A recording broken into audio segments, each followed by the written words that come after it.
He wasn't even You there. can't even see him. Is that It was really a body him? double. Hey, folks, don't forget to hit the subscribe button and check out.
I get the sense that's what that 2025 thing is, project, where it's like 7 people are talking about it, and then both sides are using it as like bait, so it becomes way, way bigger.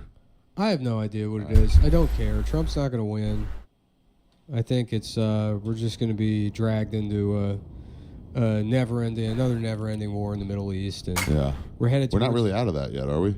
Well, I mean, that's like the thing. Biden did get us out of Afghanistan. That's what getting out of Afghanistan looks like. It looks like a bunch of people hanging off a fucking plane and dropping to their death, and the Taliban getting a bunch of military equipment. But we're out of Afghanistan. It's like we would just continue kicking the can down the road forever. Yeah. Where it's like, oh well, we're keeping Just reach out. there's like a consultation group there, and we'll keep like a security forces there. Oh, there's an insurgency. Okay, well we'll send more troops over to deal with that. It would just be fucking indefinite. It would go forever. Yeah. But yeah, I mean, I don't know. Are we going to war with Iran? It seems like very clear that whoever has the money wants there to be a big fucking conflagration. Yeah, it does seem like that. I remember when smartest Obama thing- was trying to get into Syria. The smartest thing Iran could do is nothing. If they just did nothing in response, if they were like, this sucks, it would the United States would have to be like, well, we're invading Iran anyways. We're doing it anyways. We're just going to do it anyways. Which will probably happen. Which They've will been trying to probably for quite a fucking. while. I mean, it's insane. It's like, and then it gets more desperate as, like, do you think somebody was trying to kill Trump other than this fucking Crooks guy?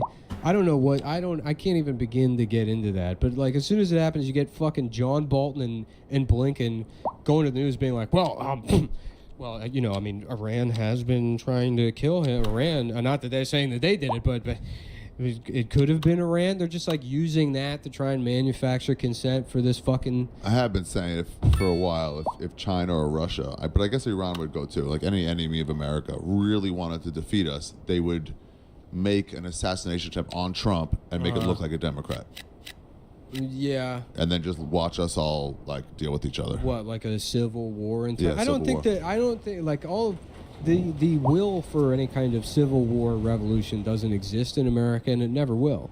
It just won't happen. Pretty lazy. It just won't happen. I mean, it's like Yeah, you may have January 6th and the BLM riots as close as you get. And they didn't and really. that they did not even get There remotely. wasn't a risk of really toppling the government. It was never going to fucking They're like, all right, let's go out the back door. These idiots are out front. Yeah. Even if they we'll had, be back this afternoon. even if they had killed Nancy Pelosi, Yeah. it still wouldn't have amounted to anything.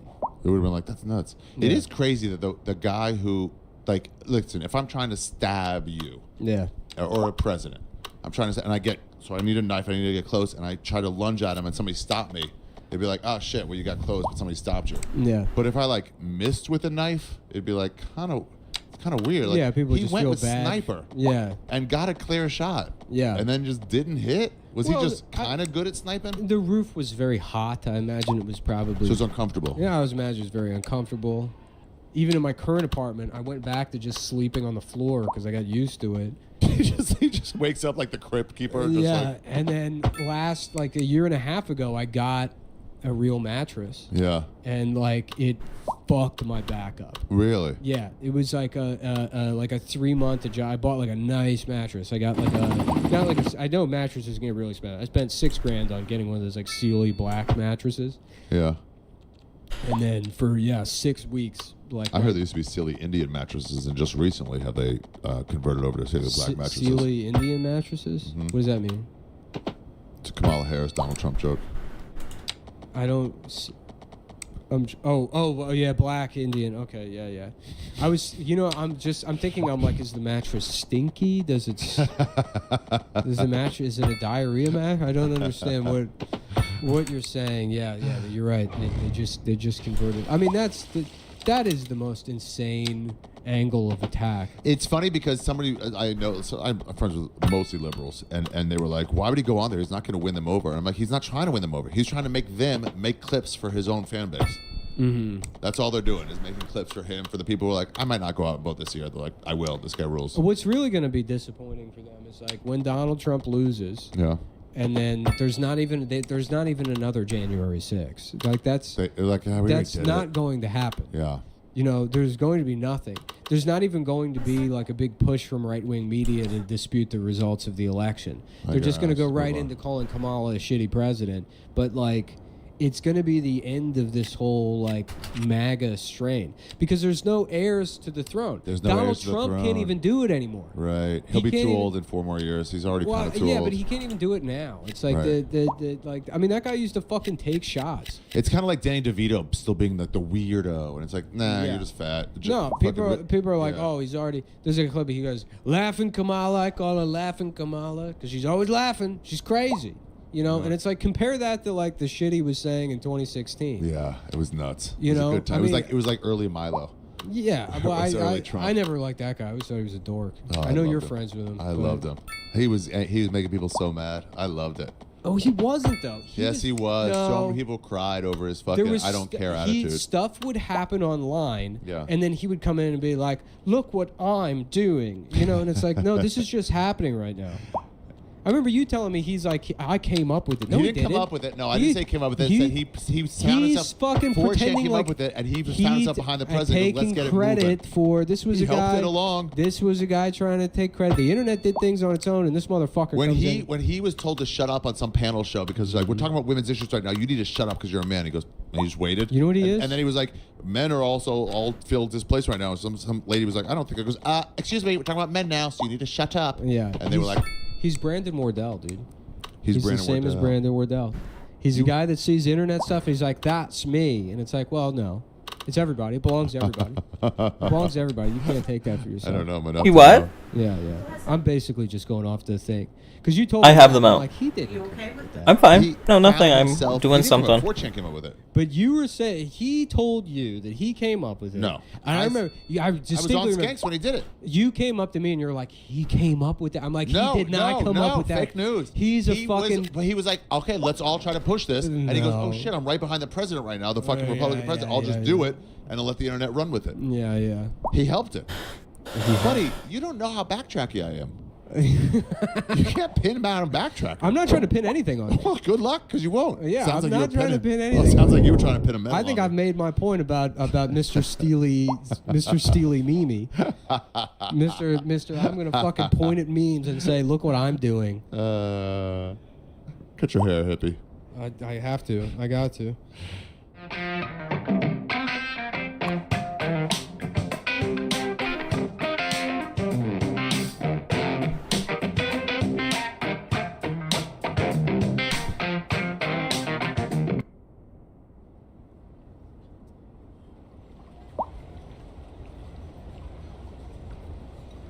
Tim Pool, who to his credit, I think has only been accused of like kidnapping a cat.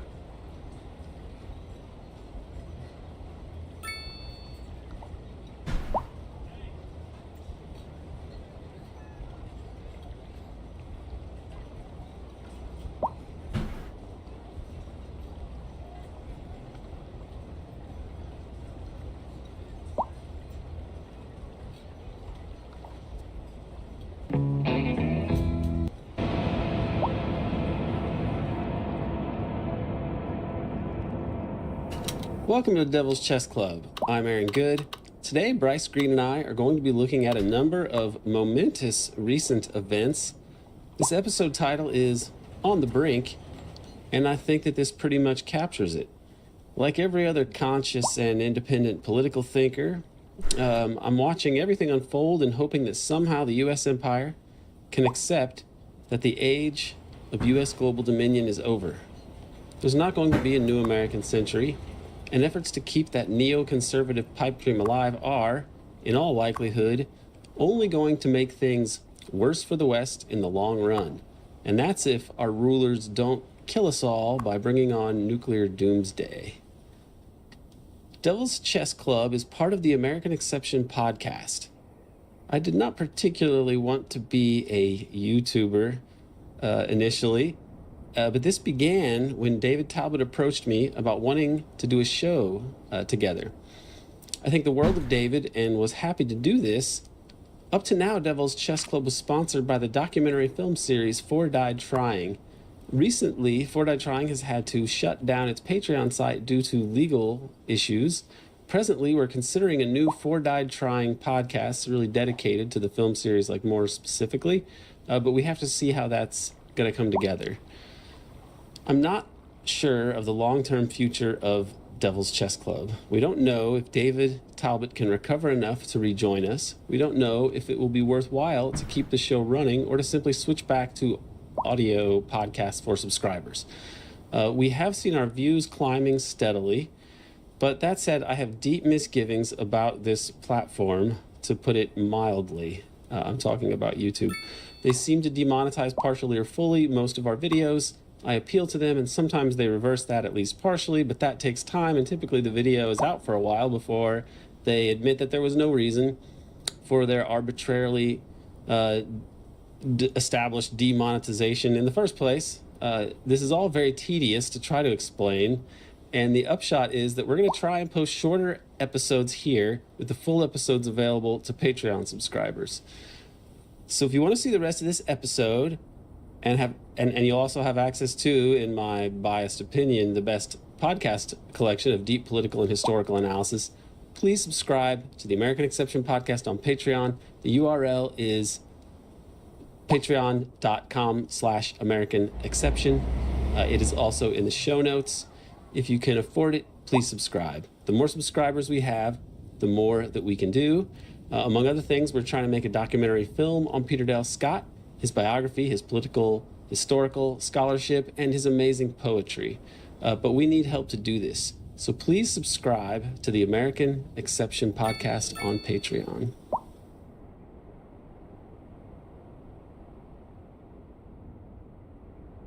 Bryce Green, it's great to be back with you as all these crazy things are happening in the world. How you doing out there?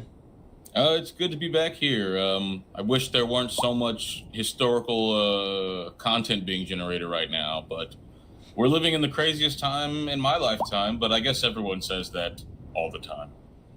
It always feels maybe that every era is important, but I think this one especially so. But zooming in a little bit to your position there in Bloomington, how is the encampment going? So this is day 99 of the Solidarity encampment at IU. However, it is likely to be the last, if not second to last day of the encampment. The university has, they put forth a bunch of new draconian policies that were ratified by the Board of Trustees just 2 days ago. We tried to fight against it. We organized against it. But they have their marching orders. And so we're pivoting to new techniques of organized resistance against the university's support for genocide. And some people are sad to see the camp go, but I think it opens us up to a lot of new possibilities. And it's not like we're giving up or anything. It's not like we're stopping. In fact, we're probably in a better position than we would have been had the camp not come down. If the camp was still going, then we'd have to spend time doing camp stuff. But now we have not only a wide base of support, but also more time and energy to put towards something that'll really screw with them. Yes, well, I hope that it is going to help you to be able to organize and be freed up in different ways rather than dealing with the, what seemed from you to be sometimes circus-like atmosphere down there, and it did take a lot of time. And if you don't really have any choice but to disband it, then that is that. So I hope that it goes well for you down there. And more importantly, I mean, bigger issues are overtaking everyone. It seems that the protests and all of these things are of less importance than these other big factors facing the U.S. regime right now. I want to talk about some of the crazy things that have been happening of late. I was on vacation. That's why last episode of Devil's Chess Club was a interview I recorded a little while ago with Charlotte Dennett on pipelines. So there's a few things we haven't discussed that much. Biden dropping out is a crazy development, and we've Seems had like some ancient time. history by now. It is. You're right. So much stuff has happened over the last 3 to 4 weeks. Right. You know what they say, Have you you know, heard much from him decades lately? now. Have you heard anything from Biden lately? There was some recent interview where he just said like the stupidest thing in the world, like, it was like, why didn't Trump get the hostages back? Yeah. Like from Israel. Like his brain is still scrambled egg. So Right.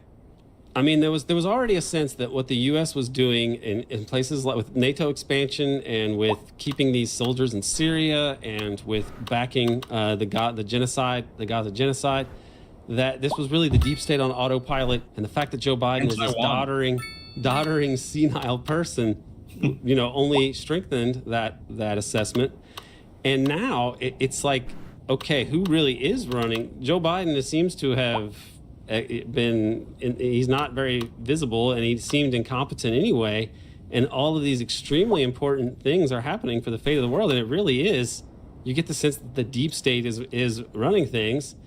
What do you think of, which I'll talk about a little bit more in a second, but what do you think of Kamala's chances? I mean, she seems to be doing a little bit better in the polls, but that seems to be based on probably quite superficial things like her not being Biden, for example. Yeah, well, I think that's the core of it. I mean, she's obviously got the credentials of being a black woman, which is why she is the vice president. Like, bear in mind that Biden said, "I'm going to pick a black woman," and then basically just like spun a wheel and it landed on Kamala Harris. It could have been Stacey Abrams, could have been someone else. But she's not there because she's capable of running the country, or that she's capable of making the country better or improving people's lives in any way. She's there because she's compliant, and she checked boxes that people in that side of politics wanted to check. Whether or not it means that she's gonna be popular enough to win is an open question. I tend to think that since she doesn't seem to have that presidential charisma, and here I'm putting on my pundit hat. She doesn't. She has a history of being very off-putting in public settings, but a lot of that you can airbrush over through the magic of public relations. I mean, they airbrushed over so much of Biden's insanity. I don't see how they wouldn't be able to do the same for Kamala. The question is whether or not people are going to fall for it. And it's not just like falling for, like we're saying that her record is, more good or more progressive than it actually is. It's more of, hey, I'm running on more Joe Biden, more Democrat policy, more, more liberalism, more American liberalism. And I don't think people want that. People saw their lives get steadily worse and worse and worse. And I don't think that the new face to the same party is going to change people who are considering voting for Trump. And it's also the case that they don't have a vision for the future that they're trying to push on people. They're saying, oh, Trump's bad. We have to protect democracy. Now they pivoted to saying, this is actually one of the funnier things. After Trump's assassination attempt, they can no longer say that it's a threat to democracy. Because if it was a threat to democracy, then you shouldn't have been mad at people for saying, I wish he had died. But since they all had demoralized, they can no longer say that he's the next Hitler that's coming. They have to say that he's weird, which is true. But I don't know if that's going to be enough to convince people that major change isn't needed in this country. I mean, Joe Biden said his whole thing was nothing will fundamentally change, but it turns out he was even lying about that, which is the funny thing, because he's presiding over the destruction of the U.S. empire. That's where these people, I think the collective establishment or deep state, whatever we call it, is so blinkered in their thinking and ultimately stupid. It really is just a case study in the dialectic of history and dynastic decline as the dynastic cycle really of China can be applied to most any political order, that you attain so much power and wealth and it corrupts inevitably, and that it's an oligarchy emerges and becomes more and more parasitic and rent-seeking and corrupts all of society. And that's what the world has been saddled with as the U.S. has degenerated into even something more monstrous than it was before. It was never really a full democracy, obviously, but the decision to go for global empire just gave them too much. They acquired too much power, and decade after decade, oligarchic power eroded what democracy there was in this country. What's up? And now we've got this bizarre not mine. spectacle. Another part of it. So we'll talk about what it was that brought Biden down, but I just want to add another aspect of this sort of top-down quality and mysterious quality of politics, because we don't know precisely who decided that Biden needed to go and who was ultimately decisive about that. We also don't know what really happened with the Trump shooting, and was this person a lone nut? Was the shooting able to happen because of incompetence, or was he assisted by people? And if he was assisted by people, was this for him to act as a patsy, and were there other shooters potentially? I don't know. How much have you been following the forensic details of this? Not much at all, honestly. I probably don't know too much more than what I talked about on the last episode. Yeah, right. Just because, hectic week. But it's still, I mean, there's so many questions about, okay, well, why did the Secret Service fail so hard? I mean, that's the really main question. And I think if you look hard into the Secret Service's history, you start to realize that they're not really a trustworthy agency. And they're definitely part of the highest levels of the deep state, such as it is. I mean, right now it's looped into the Department of Homeland Security. But is it now? Is that who handles the Secret Service now? It's not the Treasury anymore? Yeah, it used to be Treasury, but then I think in 2004 or 2005 they transferred it over to the DHS. That doesn't give me any more confidence at all. That's kind exactly. of it was part of the. It used to be a part of the financial oligarchy. Now it's more squarely the national security state that serves the financial oligarchy. So right. I don't know. It just seems like a strange way to do it. But I mean, it's logical. It makes more sense than it being Treasury. Although it being Treasury actually was a humorous commentary on America, because it really shows that, like, money is king in this country and money is the real sovereign. And that's why the money people are charged with protecting or not protecting the president. Yeah. I mean, it's really, we talk about or I guess you talk about it in your book, the Trumanite Network.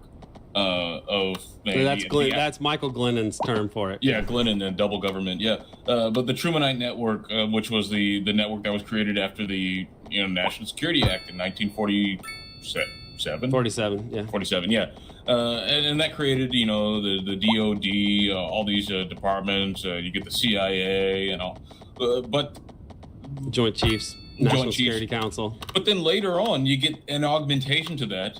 That I've been in my mind calling the Bushite network. I mean, it's probably better to call it the Cheneyite network.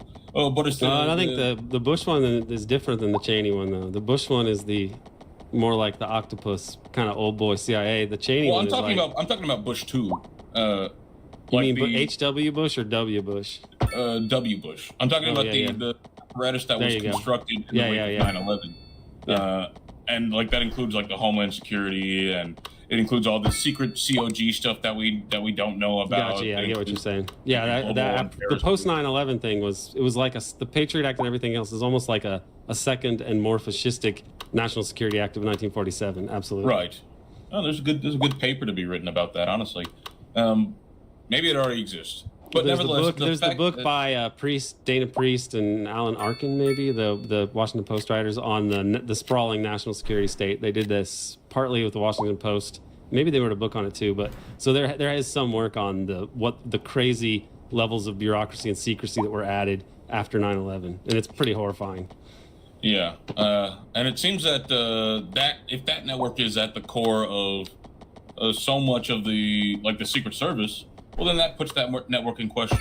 But again, since I don't know much of the details of this, it's hard to talk about it in anything other than a high level. Like, you know, we can speculate about what people would wanted, which factions would be, you know, in operation, but we simply don't know enough. Like, we can look back at the JFK assassination and say, okay, well, this guy's connected to this guy who owned this building, who did this, who was part of this company. And we could see broadly the faction that coalesced to support the removal of President Kennedy. In this case, it's a lot less clear to me, mostly because, you know, it's harder to track the machinations of the elite as they're happening. And everything is so in flux right now. It's really difficult to understand what they think they're doing. Yeah, but I mean, it's very clear that there's a faction within the American, ruling elite that very much doesn't want Trump. That sees Trump as a danger to things like NATO and the America's project for global primacy. But there's another part that sees Trump as a benefit to that, because Trump can be controlled in ways that, he can tear apart the Iran deal, and he can, bomb Qasem Soleimani, and he can do all this crazy stuff while mobilizing the far right inside the country. So there are always multiple factions inside of the American state that are competing. But who precisely these people are, you could take the Ferguson approach and try and look at like donors, but even that only gets you so far.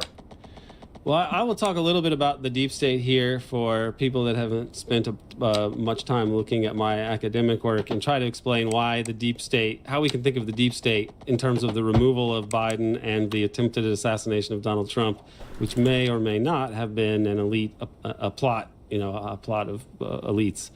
So in American Exception, Empire, and the Deep State, I define the deep state in the most basic sense as the institutions that exercise undemocratic power over state and society, okay? That's the broadest version.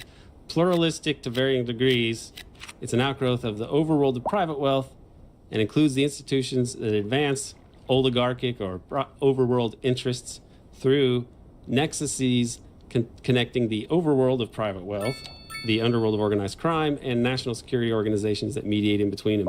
So there's really two levels of deep state here, and I don't mind being less precise about it because it's a symptom of our own political situation that we do not understand the regime that governs us, that the apex of power is obscured from us, and that they're able to operate lawlessly when they want to and in secrecy. So they can do things like remove John Kennedy and keep anyone from authoritatively and definitively investigating the event for 60 plus years, for example. And if they have the power to kill with impunity anyone up to and including the President of the United States, then we do not really live in a democratic system. And I think it's for that reason, since the democracy aspect is the key legitimizing myth of America's global empire and supposedly benevolent hegemony, they can't admit that they have an exceptionalist regime that pretty much corresponds to the Führer principle in practice when it comes to what the state can and cannot do. That's just pretty scary. The other way to think of the deep state is all of the institutions that do contribute to top-down governance. So by that reckoning, you have to think of the power of oligarchic wealth over universities, over media organizations. So here's the generic. I made a diagram to illustrate the tripartite, what I called the tripartite state, which is America's supposed to be a democracy, Congress, the president, all of that, the stuff that's visible, the stuff they teach you in school, that's the public state. But then after World War II, because they had to protect freedom and so on, you have the National Security Act and fight communism. You had the creation of the Pentagon and this huge national security state, including the CIA, who deceptively gave itself the power to execute covert operations with plausible deniability, which means they can break laws and then lie about having done it, which means they essentially have a license, a sanction to conspire constantly, and that's what they do. And then the third part of it is really the key part, which I represent here with Wall Street, which is oligarchic power. corporate wealth in the United States, and how this is something outside of the formal, it's a political power in a way that we're governed outside of just the public state and the national security state. And it operates by campaign contributions, subsidizing think tanks, controlling universities, manipulating social science, controlling journalism and the media, controlling tech platforms, everything that's owned and or run by wealthy corporations or corporate wealth or foundations that are established by corporate oligarchs that can fund things like people's university dissertations or books or think tanks and things like that, right? All of these instruments. And then when you stop and think about it, what sort of institutional or organizational wherewithal is there that's really anti-oligarchy and pro-democracy in terms of economics and other things? And there's really not. Okay, that other more expansive version of the deep state is really something you could call the regime. Okay, and that's this diagram here. It represents civil society added to that. So that's like what I say in the book is deep political power neutralizes the ability of civil society institutions to act as a check against top-down anti-democratic forces.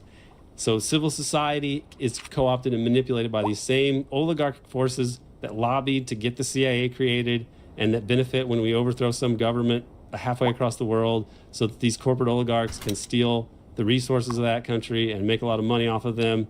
This is really an oligarchic system. And if you want to think about how it plays out today with Joe Biden, it doesn't seem that he was removed by any sort of CIA bureaucrat or anything like that. It seemed like it was Obama and other people with lots of money and power in the party saying, like, we have no chance with Biden and he needs to drop to have any chance at all. That's the way it seems to me. So is that the deep state? Well, it wasn't this. It doesn't seem to have been a CIA operation or something carried out by the clandestine state. It seems to have been the deep state when the deep state refers to the oligarchy and the overall regime that we live in that controls not just the state, but all of those institutions that determine who will be able to control the state.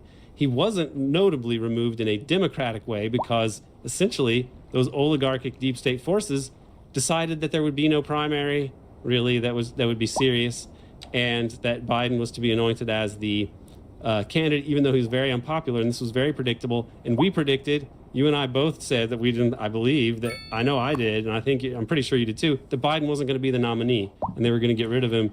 I thought he was going to die. We might die, or I still think he's going to die. That may well be true.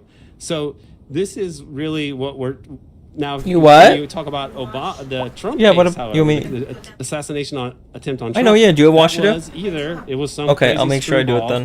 Or it was. Yeah, it should be done soon, if not already. The clandestine state, and that really would be the deep state in the conventional sense of like the sort of dark top-down power that controls. I know. I'm wearing it tomorrow, organs so I of the U.S. can't. government has sort of a secret, illegitimate veto power over democratic politics and controls the national security organs and the public state as well through money and just through the ability to put people in the right positions of power to carry out their dictates. Now, we also could look at the deep state in the bigger regime sense and think about the Israel situation. Okay, civil society institutions are unable to act as a check against top-down anti-democratic forces. Well, think about how 80% of the public, or 60+%, pretty early on, was saying Israel needs to stop the war. They need a ceasefire, and then we need a peaceful resolution to that. It doesn't matter, because how can you get politicians to respond just to the majority of the public? What happens when university people speak out about it? Well, oligarchic power intervenes, and then all these people in the positions of power get calls from donors and everything else saying, hey, you need to crack down on these protesters, right? You have people in media organizations resigning because of that sort of coverage. You have Facebook censorship, Google censorship of discussions of Israel-Palestine and the Gaza genocide. This is the deep state. So ironically, this will come out on a platform that is essentially part of the deep state, broadly conceived as the regime. Google is functionally a part of the regime, part of our system of top-down governance in a supposed democracy. And so this is why the deep state concept is very much important right now as we look around and think all of these crazy and terrible things are happening and our government is behaving terribly. And we're pretty sure that it's not merely a function of Joe Biden and or Kamala Harris. No, totally correct. I mean, your analysis of the tripartite conception of the state is very useful in, just understanding these different trends and forces within the American regime. And you have this top-down force that's trying to circumvent any popular pressure that can be enacted on the public state, and sometimes just circumventing the public state altogether in order to change the nature of the society. And in this case of Biden, I mean, I think I mentioned this last week, but Sam Husseini has done some good work looking at the ways in which the Democratic Party establishment may have been manipulating this behind the scenes. He notes that the only thing that happened to change who the nominee was that the Democrats, they said there will be no primary process, and there will be no debates. We're not challenging Joe Biden. And then afterwards, they said, well, we had a fair primary process. This is who the people chose.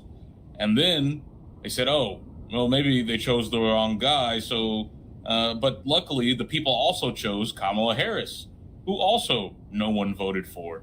But then, she was able to slide into the candidacy and perhaps the presidency without any public debate, without any primary season where people are encouraged to challenge her and where her record's under scrutiny, and where she might be put up against people who are more charismatic or more progressive or more popular in other ways. They were able to sidestep that. And then they were able to say that they moved the time of the Democratic National Convention to weeks after the Republican National Convention, which is unprecedented.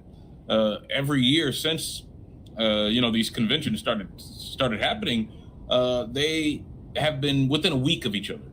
Either the RNC goes first or the DNC goes first.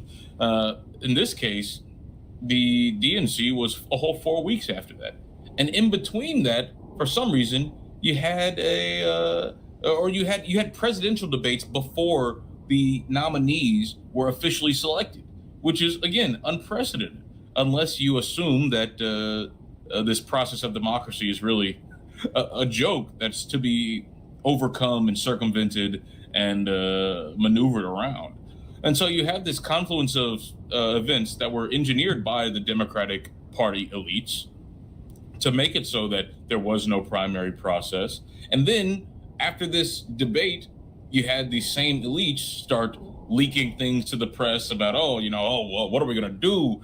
Who's going to replace Joe Biden? Can we even replace Joe Biden? Should we even do that? And then within a week or two of that, and then you had Kamala Harris making 48 hours of phone calls, she's in. So if you're a Democratic Party operative and you're like, well, we know Joe Biden is toast, but we also know that the public doesn't like oligarchy. So how do we circumvent them in this case? Well, then doing exactly what they did would be the best way to go. And now they seem to have gotten Kamala Harris, who is a total oligarch supporter. I mean, just look at her work after the financial crisis. She actually helped Trump's Treasury Secretary, Steve Mnuchin, get a sweetheart deal from the government, despite all the criminality that he and his banks were involved in during that crisis. Kamala just let him off scot-free. So that's one way in which the establishment can be certain that she can be trusted to carry out her interests. And this is to say nothing of her work, in other parapolitical cases. I mean, the RFK. Cases, Sirhan Sirhan.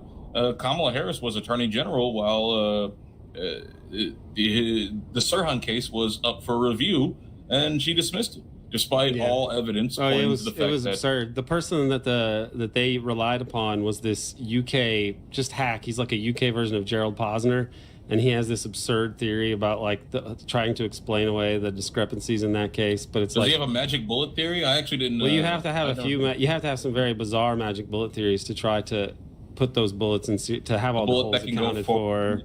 Literally go back around. The bullet that can hit someone from behind going upwards sharply, even though the person's in front, 3 feet. I mean, it was absurd, but the point was they just didn't.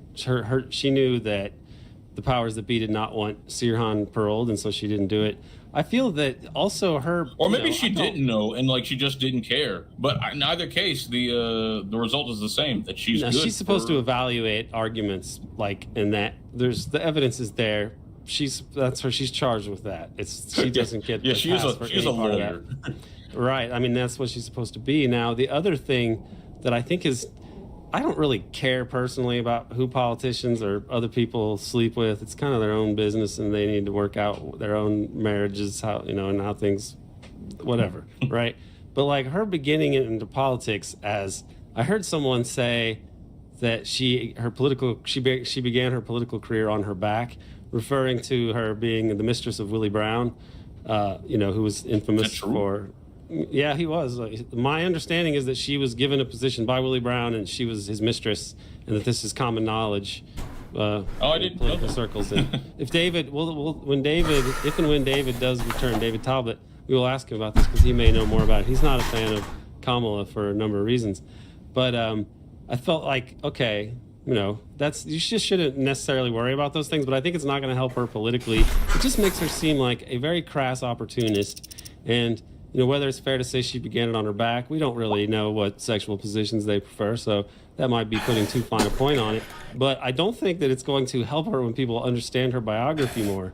It's funny that that the right is trying to depict her as this super progressive, ultra liberal person, which is like a nonsensical thing when you understand what liberalism is, which is not a left wing thing, So it's like, the right can caricature her that way, but I don't think that if you are all very far on the left, you can have much to do with her anyway. I don't believe anything she says about Gaza or having sympathy for the Palestinians.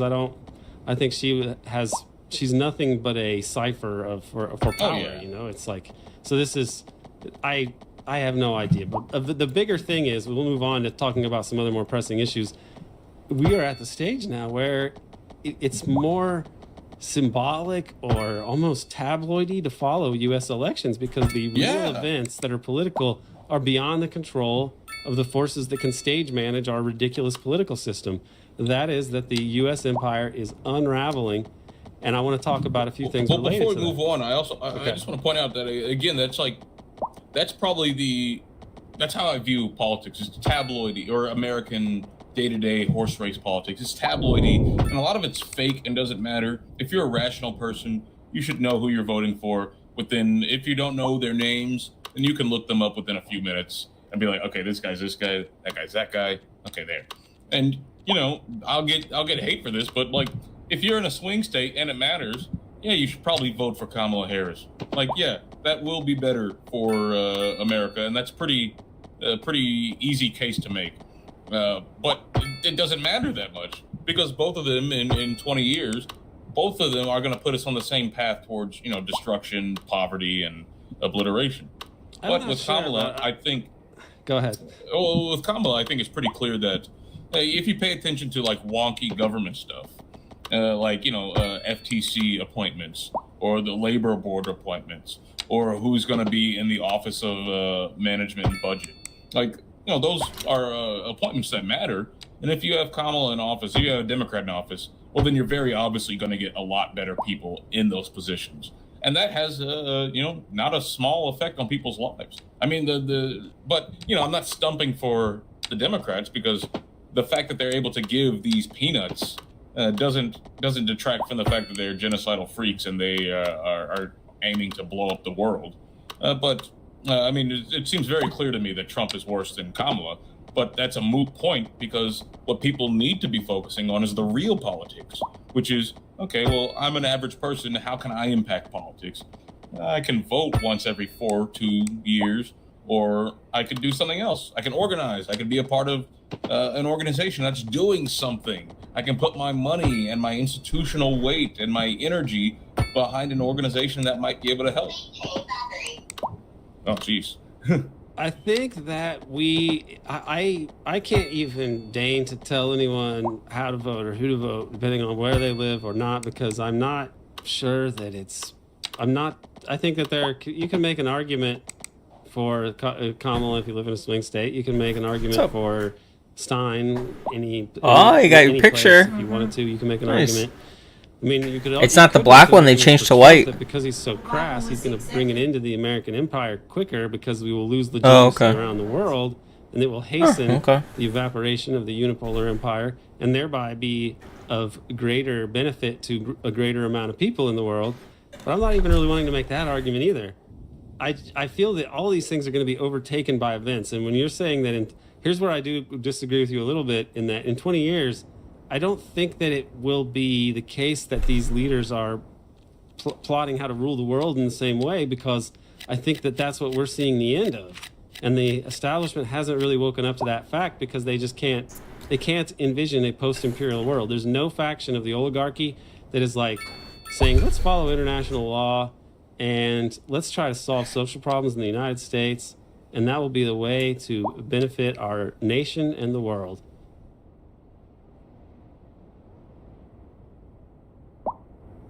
Thanks to Dana Travaria for producing this episode, and thank you for tuning in. You can watch the rest of this episode by subscribing to the American Exception podcast on Patreon.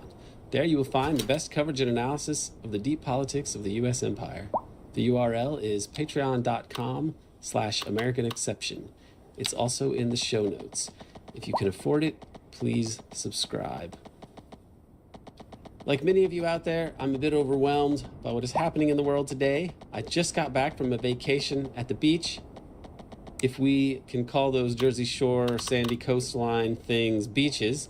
But at one point, this was on the most beautiful day of the trip, I saw a fighter jet fly by, and I couldn't help but imagine mushroom clouds suddenly appearing in the distance.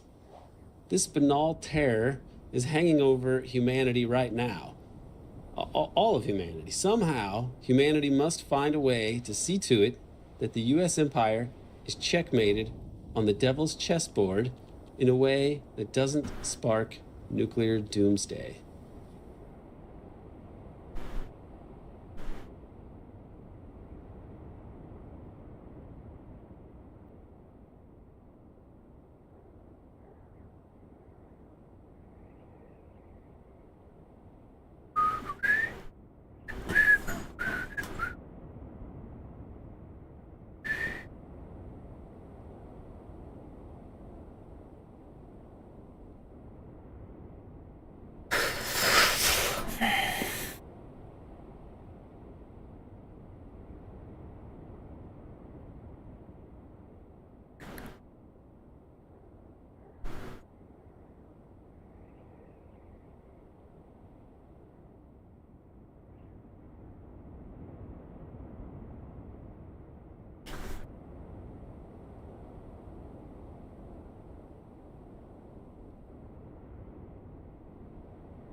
All right, we've been having a little fun lately.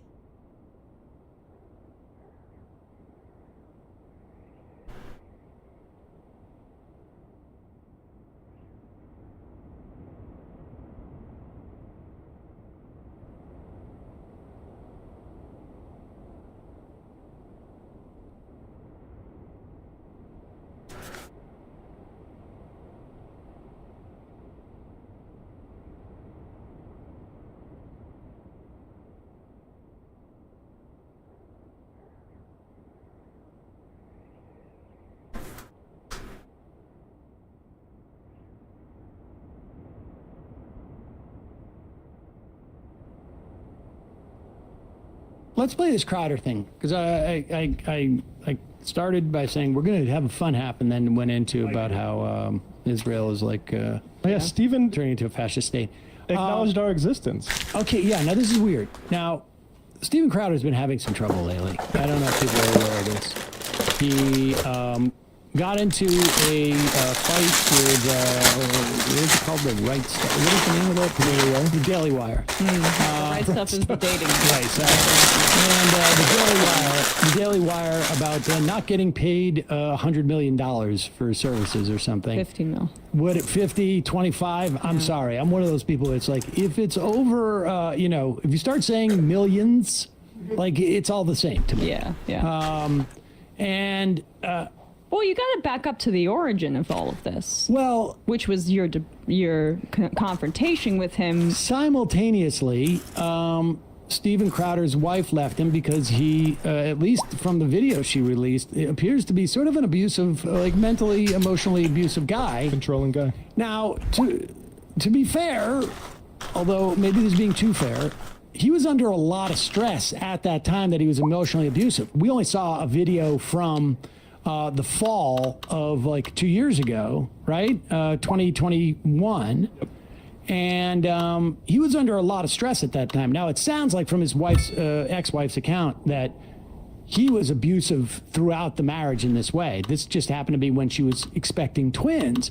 And then, of course, if you know anything about this show and our relationship with Steven Crowder, her expectation of twins was the first excuse that he used that nobody knew about. Mm-hmm.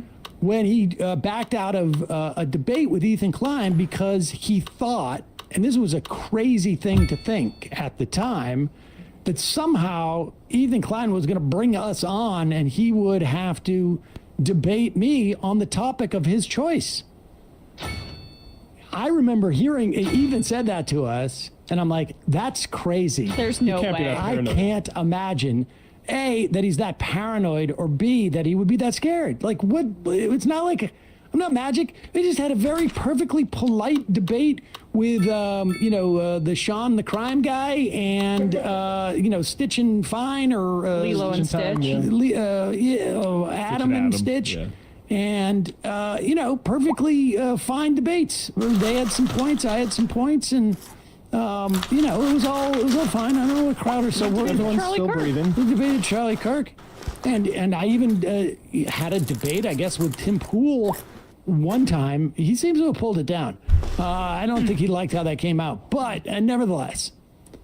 And so Crowder, people know about that. And so Crowder's life sort of fell apart at that point. He decided to took some elective surgery. Well, I mean, to fair, it sounds like he really needed that surgery. He could just decide when it was. He decided to have it when, to compete with his wife having the children. I mean, different people work in different ways. I know you need me here for the last, months of your pregnancy, but I gotta look better. I mean, honestly, women get a lot of attention when they're about to give birth. It's a little. I can tell you, and it's also, the kids are going to get the attention, and he was complaining about her wifely duties, and maybe he was just concerned that he would not be the big baby in the family, and the other two actual babies would be the babies.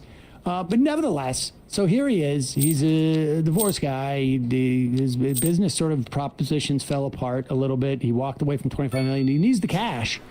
And now he's rebranding, and then weirdly, he's using us to rebrand. Now, I'm all in favor of that, but I mean, come on, if you're going to actually acknowledge that we exist, why not actually engage? It's very strange.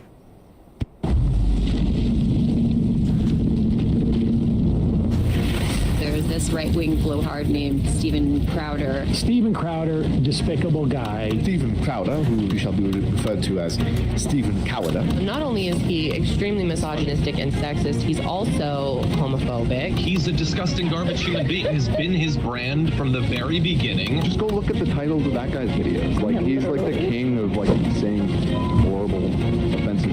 There's something going on with Crowder. I fully believe this is a man that is on such a spiral. It is just shocking to me that any person can posit one thing, like, you know, like, okay, I get all this. In fact, like I think we did we were planning to do like an ad like this, but what's weird is like when they cut to him, honestly, it's like, dude, why do you, like, didn't you have a shot selection? Like, what is it that you're going for? It looks like, honestly, it looks like he's been sunburned, like he's got a windburned face. I know. Like Well, everybody's on fire, right? Like I mean, it's like but everybody else burning down. Everybody else in the thing, like I mean, look, it's pretty clear the guy is got some like vanity issues. He's a little bit concerned about how he comes off.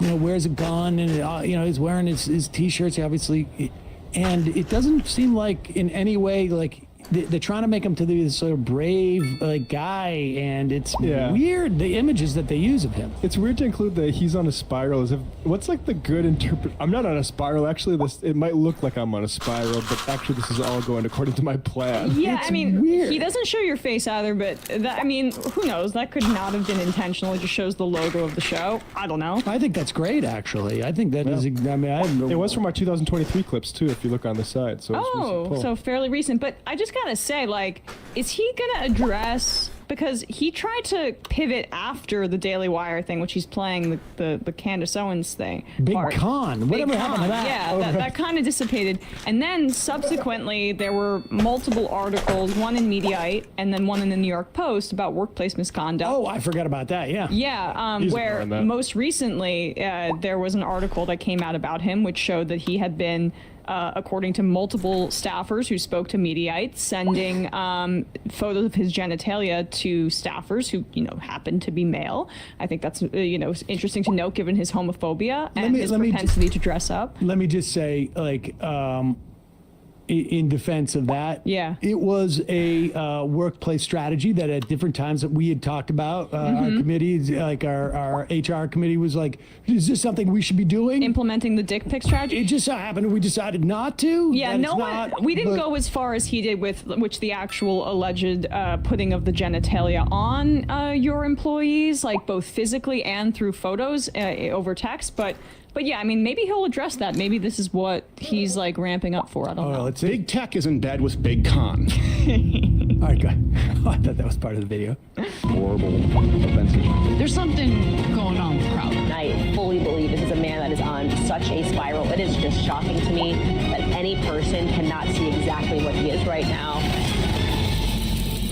And remember, I have not offered a word on any of it. Pause it for a second. Okay, first off, no, I literally remember you're responding to all of this. Don't blame my kids. Much of it, and yeah.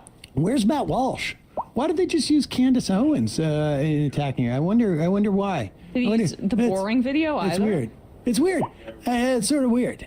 It's weird that they didn't use Matt Walsh, but they used Candace Owens. I don't know. Maybe she had more succinct, but he specifically did have a lot of words on all of it. Like, I do remember him addressing Candace Owens and all of that. But not the harassment. So maybe that's what he's going to do. Maybe he's going to talk about his propensity to show his penis in the workplace. Oh, they've also talked about that and said it's a big funny joke, and everyone. Not the dick pic part yet. Oh, I mean, sure, it's yeah. hard Are you to sure? keep track of the waves. This one's really pretty. I'm not sure. I mean, the last I'm one not was sure. bad too, and they just made a joke about it and said. I sort of feel like he's responded to all of it. But Yeah. let's pretend that he didn't. Go. Okay.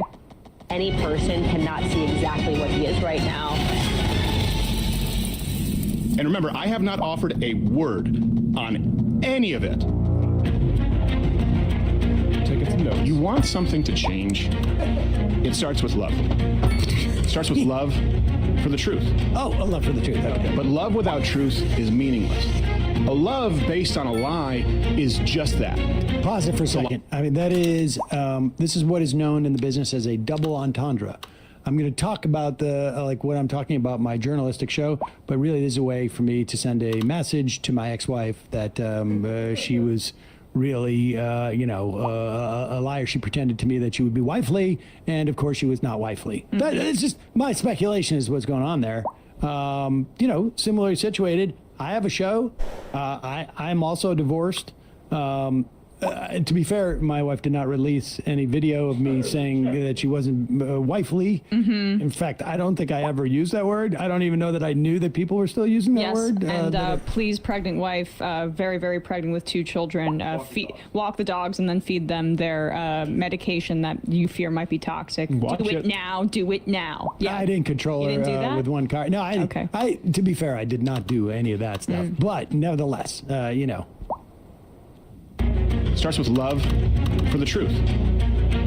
But love without truth is meaningless. A love based on a lie is just that. It's a lie. See, all the attacks of the media against Stephen is because they're scared. We are in an ideological war. We are at a potential tipping point in this country. You need different kinds of people. You need different battalions. Different kinds of people, different. It's all pictures of different white guys working in his working crew for him. It's weird. And Alex Jones? And Alex Jones, but to be fair, on the Crowder set, filling in for him. Yeah, I love to be obsessed with truth and then invite Carrie Lake on my show regularly. Or, who I just mentioned, Alex Jones, who, I don't know, he was just proven in the court of law for a pretty big figure to be one defamatory. of the biggest, I think completely objectively, if you love the truth, I don't know that anyone's ever paid a bigger fee for lying in public than Alex Jones. I'm willing to be stand corrected, but I don't believe there's ever been a bigger dollar award for lying in the history of the country than Alex Jones. There's no love without truth. There you go. Because they're scared. We are in an ideological war. We are at a potential tipping point in this country. You need different kinds of people. You need different battalions. The re-platforming. It is time to begins. Insensitive. Wait a second. Go. This is getting the tension's building. Is fire the re-platform, and then they have a picture of Nick DiPaolo. I've known Nick for 25 years, and I'll tell you something. Like, if you want to roll out something that is exciting and new and bold and brave, Nick DiPaolo, I don't even know. He's so far down the list that I don't even think that there's you could eliminate the letters in his name out of the alphabet and still be okay for a year. The idea that Nick DiPaolo is the fresh new voice that he's bringing in. I've told this story before, but I cast Nick DiPaolo in a pilot I did called Beat Cops in 1997 or 8. And I have a very bad memory in general. I just don't remember things at all that they ever took place. But one of the things I remember in my life is something from there, 30 years ago, where I was talking to Nick and I'm like, what are you doing? He was going back and forth. I was going back and forth to LA, New York. He's like, I said, are you still living in LA? And he's like, no, you kidding? You can't get a job out there if you're a white guy. I don't think in television there's ever been an era in which white guys were literally getting handed just huge checks for being mildly funny and white. That was basically how I made all my money. Was just being in LA, being mildly funny and white. And was there not a cottage industry for Italian guys to be cast as cops or mobsters or wise guys? I got news for you. I did multiple. I did about in my heyday. I think I was a lead on 10 network sitcoms. At least on 3 or 4 of those, there was a guy just like Nick DiPaolo who was my buddy. Yeah. And I was like, oh boy, that is amazing. That it was just shocking. He may have been talking about how I think it was like Paramount, UPN was doing a slate of shows for black programming. But to be clear, 2 years earlier, there was only 3 networks. And then there was like ABC, NBC, CBS, Fox, UPN, WB, all like just throwing out massive contracts to anybody who did like had a decent 10-minute stand-up reel.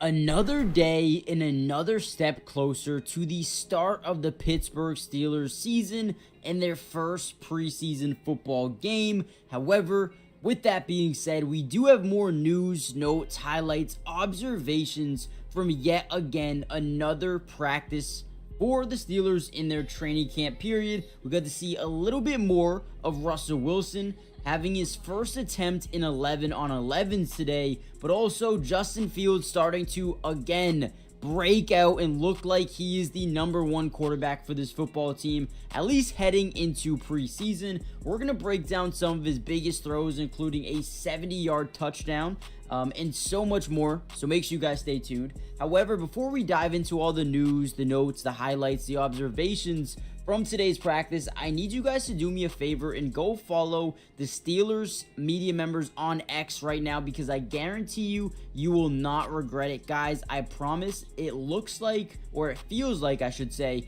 you're at practice when you follow them on X. When you scroll through your timeline, you're going to see highlights, you're going to see notes, you're going to see observations, everything from every single play during training camp. So go follow them on X real quick. Big shout out to them and everything that they do.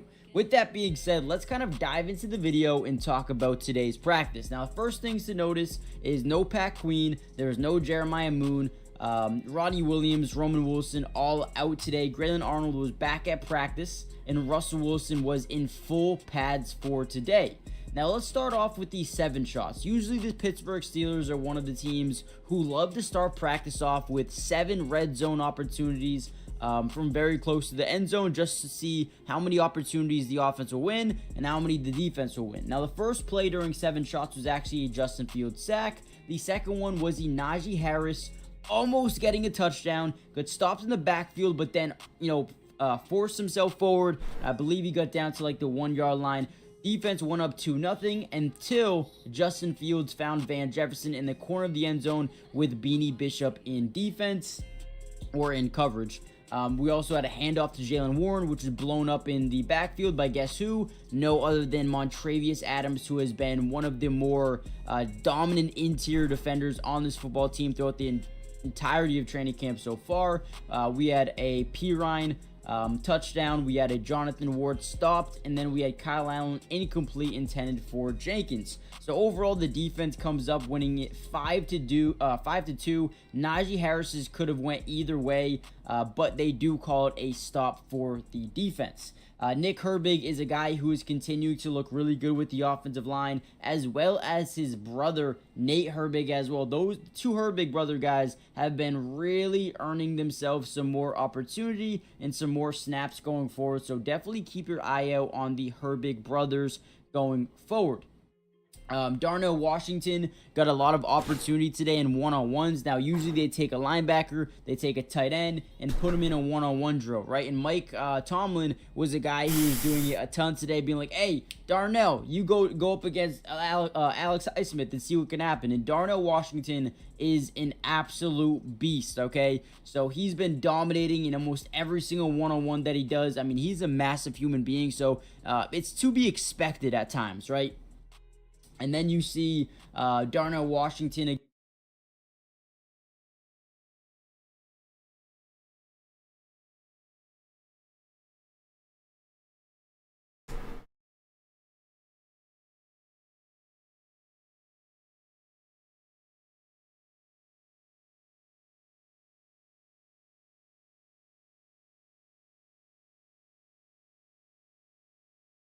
Guys, welcome back to today's video. Today is Sunday, August 4th, 2024, and today we are going to be talking about a brand new swing state poll average from CBS News They traditionally do these polls every few weeks between the main leading presidential contenders across a number of battleground states and average it alongside their national numbers. In this circumstance, we've seen a new poll, the first ever conducted for CBS News, with Kamala Harris as the Democratic nominee, showing far bigger improvements from what we've seen in some other national polls or even swing state polls relative to President Joe Biden.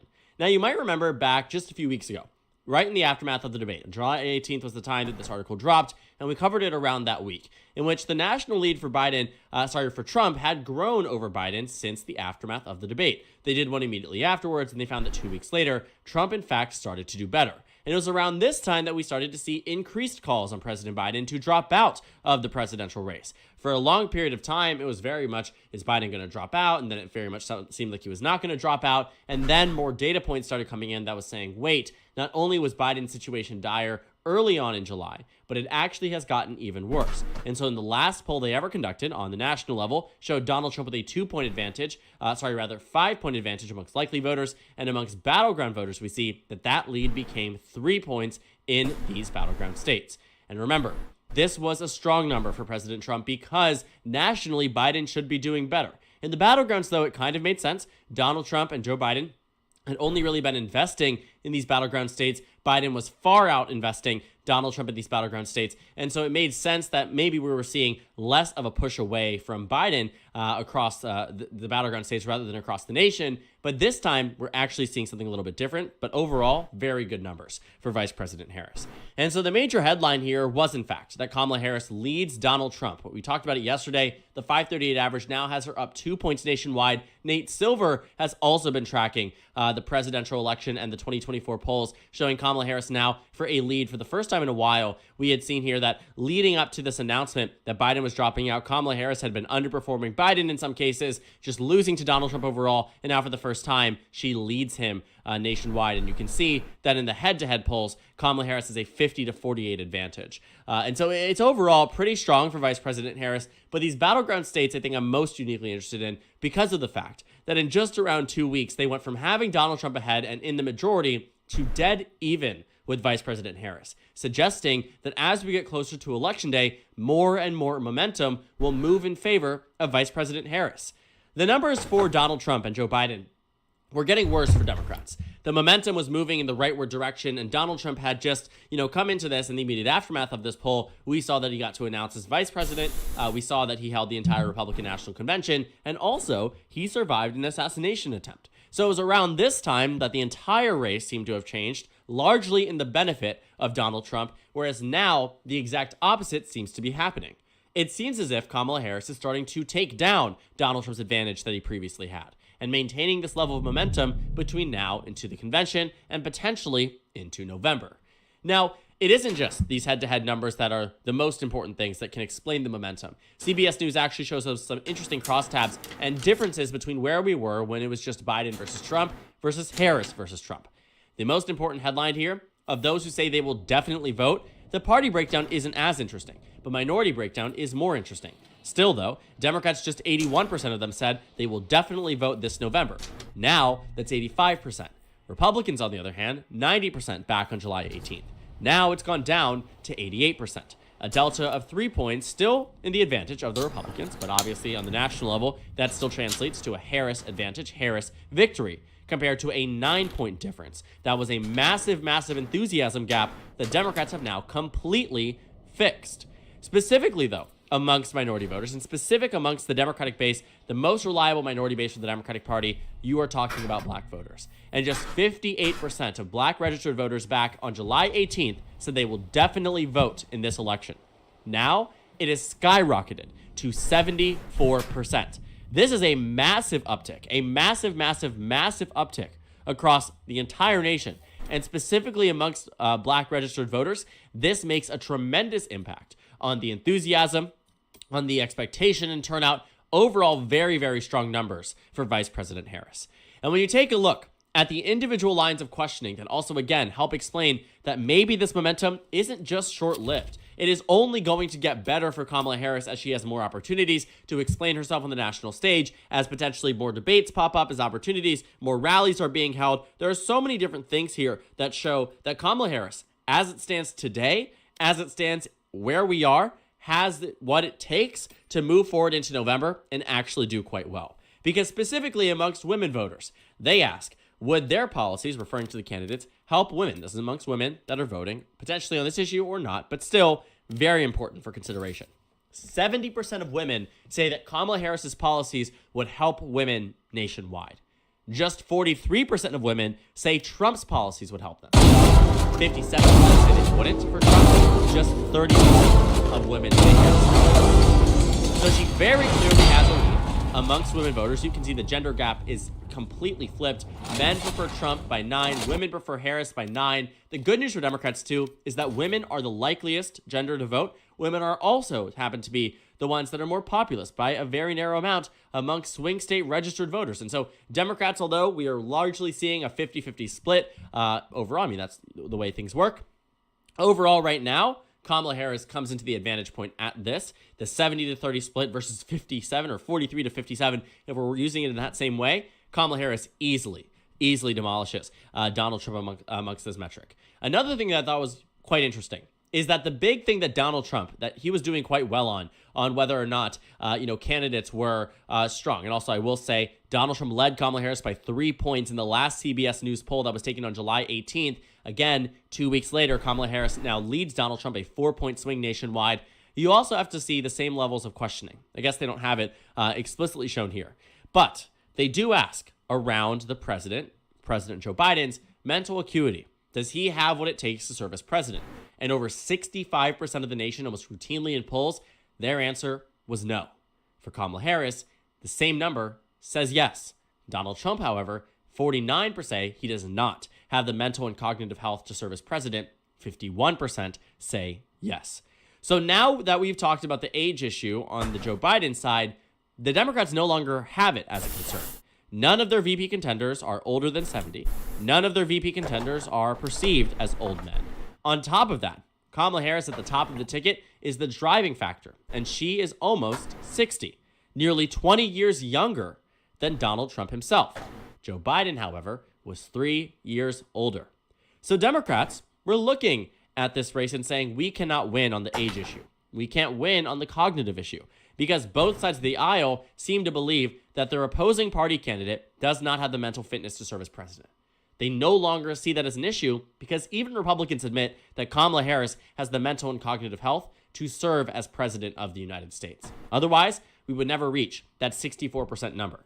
And in terms of how people would describe these candidates, well, under Biden, these were all bad numbers. However, Kamala Harris does far better on energetic, far better on focused, roughly even on competent, might be losing on tough, but we have also seen that historically, when you're talking about a woman versus man matchup in polls, tough and more, it really just depends on which poll you're looking at, but specifically Hillary Clinton, same exact thing on things like tough, thick-skinned, non-emotional. These are the same types of things, same line of reasoning, why we talk about women face different levels of discrimination in the media and coverage when they run for president. Same thing with Vice President Harris. That can explain the tough one. The effective one is the only one I would say that Kamala Harris needs to really work on. Because I do think when we look at the effective number, people have not seen Vice President Harris in the presidential seat. She isn't the president of the United States. And so that comes into questioning about, whether or not she can make that argument that she was equally not responsible for some of the